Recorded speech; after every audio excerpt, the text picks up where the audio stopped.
Ovo nije priča o ukletoj kući, niti o nekom zaboravljenom groblju. Ovo je priča o čoveku, o jednoj jeseni u Bosni i o teretu koji mi je pao na leđa, teretu od kojeg se ne beži, jer nije bio od kamena, već od nečeg mnogo prožimajućeg, od samog vazduha i šume. Pričalo se, davno pre nego što su moderni putevi prosekli guste jalove šume, Bjelaja, da su se tamo, duboko u planini, mešala dva sveta.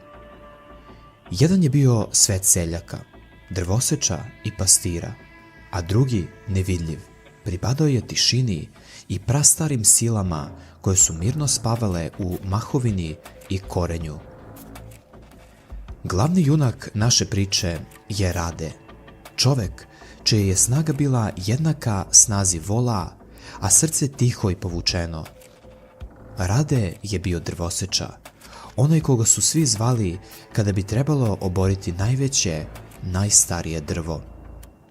U selu, tamo negde 70. godina prošlog veka, važio je za najboljeg u poslu, ali i za čudaka, ne zbog ponašanja, već zbog nečega što je nosio u pogledu, stalni oprez, kao da očekuje da se grana sruši na njega, iako je bio majstor svog zanata. Sve je počelo one jeseni kada su kiše trajale punih 10 dana bez prestanka. Blato je bilo do kolena, a u šumi je vladala takva izmaglica da se nije videlo 20 metara ispred sebe. Rade je dobio nalog da obori starog krvnika. Krvnik nije bio čovek, već džinovska bukva, stara, kažu, preko 300 godina, prečnika takvog da je trojici trebalo da je obuhvate. Stajala je na jednom proplanku, usamljena sa korenjem koje je izgledalo kao splet užasnutih zmija. Ime je dobila zbog legendi i niko se nije usudio da je obori, jer bi navodno onaj ko to učini privukao na sebe gnev planine. Svako ko bi i pokušao, doživeo bi neku nevolju, slomljenu nogu, požar na imanju ili bi ga jednostavno napustila sreća. Rade, međutim, nije verovao u babske priče. Njemu je bio potreban novac, a poslodavac je nudio trostruku dnevnicu za krvnika. U subotu, u zoru, Rade je otišao. Pričao je kasnije samo Jeleni, svojoj supruzi, šta se dogodilo. Kada je zarinuo sekiru u koru, osetio je neobičan otpor, ne samo drveta, već i nečeg drugog. Kaže da se vazduh oko njega zgusnuo i da je na trenutak video ne granu ili lišće, već obrise nečega ogromnog, poput čoveka čije je koža od kore i oči od katrana kako stoji iznad njega. Ali pripisao je to umoru i magli. Kada je bukva, uz jeziv krik pucanja drveta koji se prolamao kroz dolinu, napokon pala, dogodilo se nešto strašno. Iz pukotina u panju nije pokuljala smola, već gust, crvenkasti sok sličan krvi koji se brzo razlio po vlažnoj zemlji i potekao niz padinu, mešajući se sa kišom. Nije to bila krv navodno, već neka čudna biljna tečnost, ali pogled je bio stravičan. Rade je tada osetio da se nešto otkinulo u prirodi, nešto što nije smelo biti dirnuto. Rade se vratio kući, bogatiji za novac, ali siromašniji za mir. U selu su ga počeli zvati krvnik, ne u smislu ubice, već onoga ko je usudio da prolije krv krvnika, onoga ko je navukao ukletost. Od tog dana njegov život i život sela počeo je da se menja na suptilan, ali užasavajući način. Nije bilo ubistava, nije bilo proganjanja, niti glasnih nadprirodnih pojava, bilo je gore, poremećaj prirode, pomeranje tišine. Jelena je prva primetila. Rade više nije pravio buku. Gde god bi on prošao, zavladala bi potpuna tišina. Pilići na imanju bi prestali da kokodaču, pas Todor bi prestao da laje. Jednom prilikom Rade je sedeo za stolom dok su Jelena i sin Ivan razgovarali i odjednom se razgovor prekinuo usred rečenice. Samo tišina, grobna tišina. Čim bi Rade ustao i izašao, zvukovi bi se vraćali. Nije ih on namerno utišavao, već je oko njega postojala neka nevidljiva zona apsorpcije zvuka. Bledo lice i senke. Ljudi su počeli da izbjegavaju Radeta ne iz mržnje, već iz nelagode.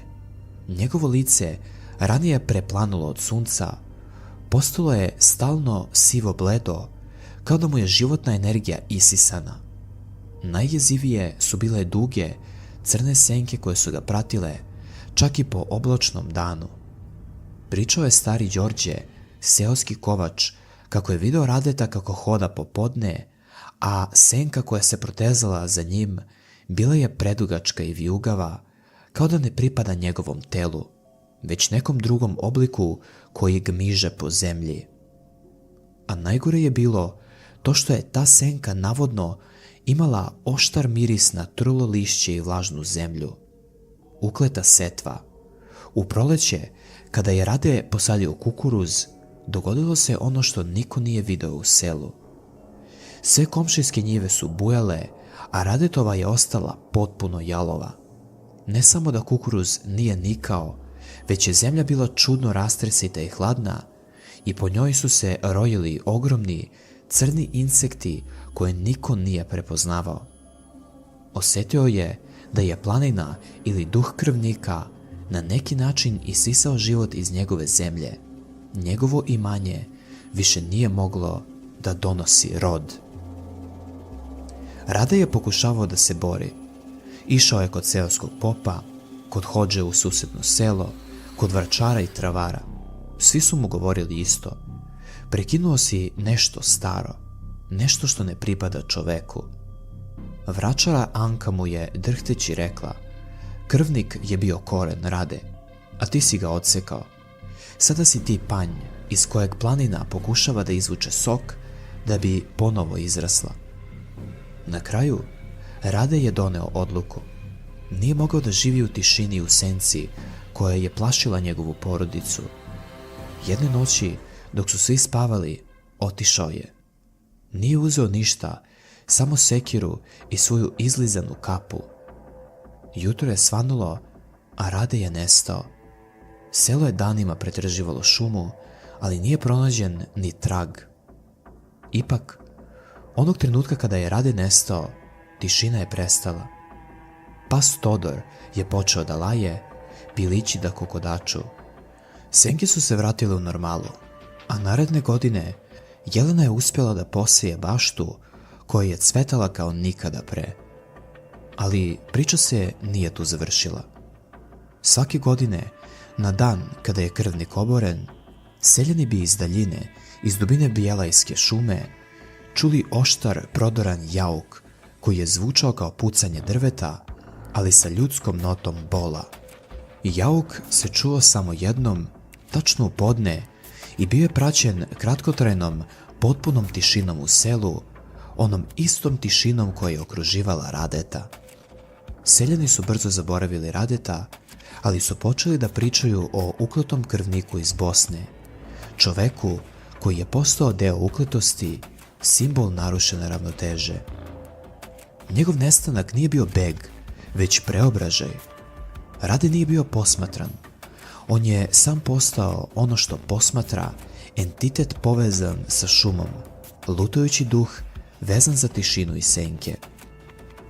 Do danas, ako prođeš Bjelajskom šumom i osjetiš iznenadnu neprirodnu tišinu ili vidiš dugačku crnu senku na mestu gde nema sunca, šapni tiho Rade, jer kažu da je to način da ga priroda ne povuče skroz natrag u koren, jer je njegova kazna i ukletost bila u tome da zaovek čupa panj koji on sam stvorio, i on to radi u tišini skriven od pogleda kao davno zaboravljeni šapat planine.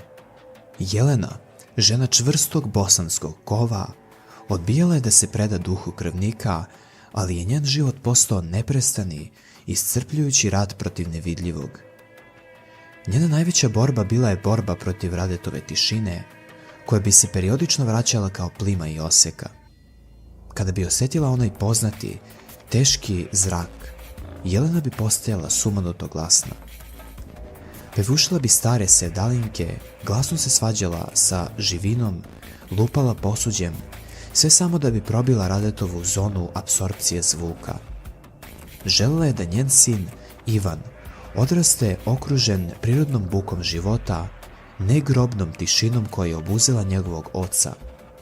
Ipak, tišina je uvek pobeđivala na kratke intervale, ostavljajući Jelenu samu, izmorenu, sa probudenim ušima od nedostatka zvuka i osjećajem da je, uprkos tome što je Rade daleko, i dalje u njihovoj kući, nevidljiv u tišini. Najneugodnije Radetovo nasleđe bila je stalna težina atmosfere oko kuće. Često bi komšije koje bi prolazile pored njihove avlije, iako svesne da je Rade nestao, osjećale neobjašnjivu fizičku mučninu i pritisak na grudima, kao da ih pritiska planina. Ova se težina manifestovala i u fizičkim tragovima. Jelena je svako jutro na spoljnom pragu kuće nalazila tragove tamne, lepljive smole koje je smrdila na trulo drvo i maglu. Smolu bi strugala, ali bi se ona uvek vraćala. Shvatila je da je to pečaćenje, da krvnik preko Radetovog duha obeležava njihovu kuću kao deo svoje teritorije, kao granicu svoje ukletosti, ne dozvoljavajući im da se oslobode i odu. Ivan je rastao kao usamljeno dete.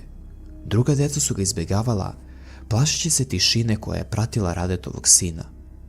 Zbog toga se Ivan okrenuo jednom drugu koji ga nikada nije napustio, seni svog oca.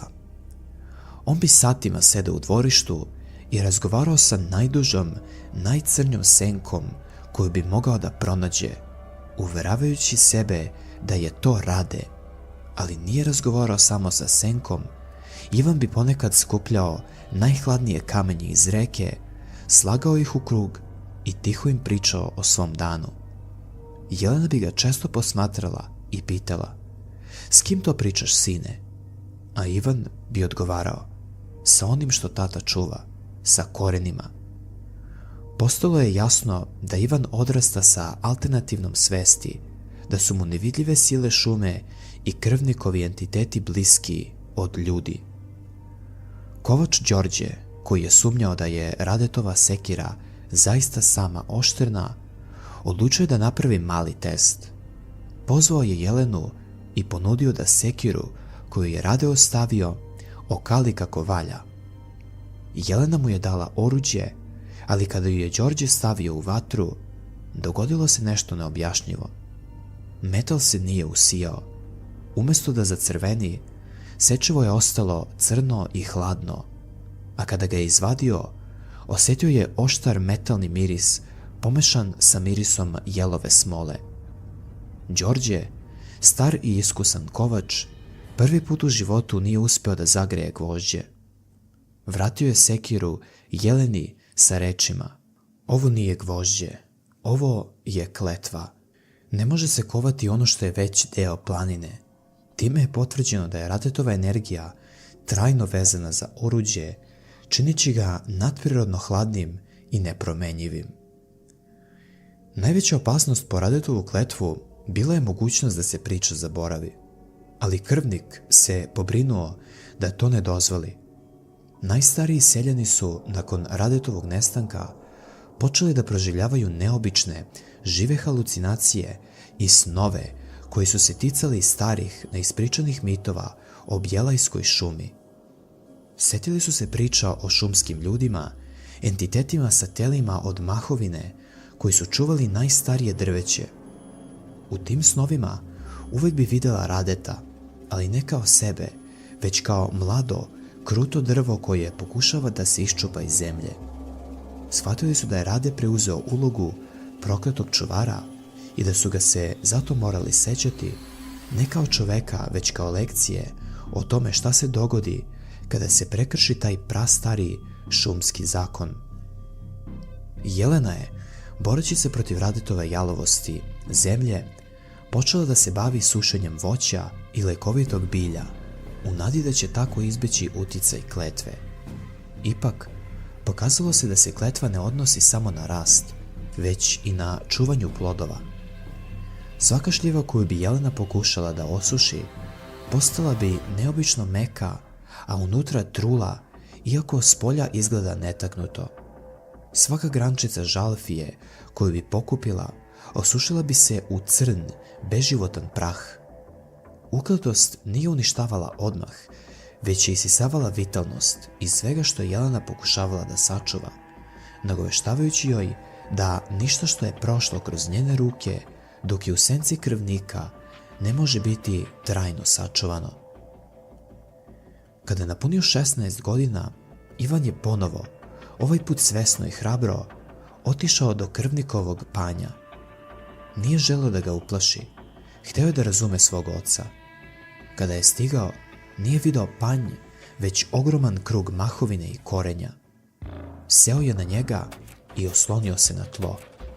U tom trenutku osjetio je da mu se u glavi bude Radetove misli, ne reči, već osjećaj, umor, nesaglediva težina i žal za sekirom. Ivan je osjetio da krvnik koristi panj kao antenu, da prenosi očev bol i teret, ali ne na zao način, već na način na koji priroda komunicira, tišinom i pritiskom. Znao je da Rade, negde duboko u šumi, živi svoju kaznu i da mu sin može samo pružiti tiho društvo u toj kletvi. Seljani su naučili da koriste Radetove senke kao čudno, jezivo predskazanje. Ako bi na izuzetno sunčan dan u podne iznenada nastala oštra, neobjašnjiva crna linija koja se kretala neobično brzo preko polja, znali su da će biti nevreme ili velika nesreća u roku od 3 dana. Verovali su da krvnik, kada je ljut ili kada želi da upozori, mobiliše Radetov duh i šalje ga kao brzu, jezivu senku preko zemlje. Ta senka je postala neželjeni, tihi glasnik ukletosti, simbolizujući da ukletost nije pasivna, već da aktivno učestvuje u sudbinama ljudi, vođena voljom šume. Jelena je, nakon godina borbe, napokon naučila da živi sa tom specifičnom bosanskom ukletošću. Shvatila je da se Rade neće vratiti, ali da će zauvek biti deo njihovog vazduha. Znala je da je krvnik tražio danak za oboreno drvo i da je taj danak bio njen muž. Nije ga mrzela, oprostila mu je, znajući da nije on hteo da postane krvnik, već da je bio žrtva prilike i drevnog prokletstva. Jelena je nastavila da živi, postojući tiha čuvarica zaboravljene istine, žena koja je znala da njen muž nije umro, već da je postao šapat u korenima, tihi ton u simfoniji Bjelajske šume. Priča o Radetu i krvniku je priča o granici između svesnog života i prastare nesvesne prirode. To je predaja koja nas uči da u Bosni, kao i mnogim starim kulturama, drvo nije samo materijal. Ono je duh, koren i pamćenje. Rade, čovjek koji je verovao samo u snagu svojih mišića i oštricu sekire, postao je živa veza između dva sveta, ukleta spona između sela i neprohodne šume. Njegova kletva, lišena elemenata proganjanja i ubistava, je daleko dublja i prožimajuća. To je kletva apsolutne otuđenosti. Rade je postao nešto što mora postojati, ali što se ne sme videti niti čuti. Jelena je platila cenu života u večnom polumraku sećanja, a Ivan je odrastao kao detektor ukletosti, dete koje razume jezik tišine i korenja. Oni nisu tragični junaci, već čuvari panja, opterećeni neizbežnom istinom da se neka vrata u prirodi, jednom otvorena, više nikada ne mogu zatvoriti. Njegovo telo je možda nestalo, ali njegova ukletost je postala temelj, tiha, hladna osnova na kojoj se gradi budućnost, podsjećajući sve da se najveće kazne dešavaju u tišini, a ne u grmljavini. Radetova sudbina, utkana u blato, smolu i neobjašnjivu hladnoću, zauvek je promenila narativ tog malog bosanskog sela. prisiljavajući ga da živi sa trajnom, nevidljivom prisutnošću svog ukletog krvnika.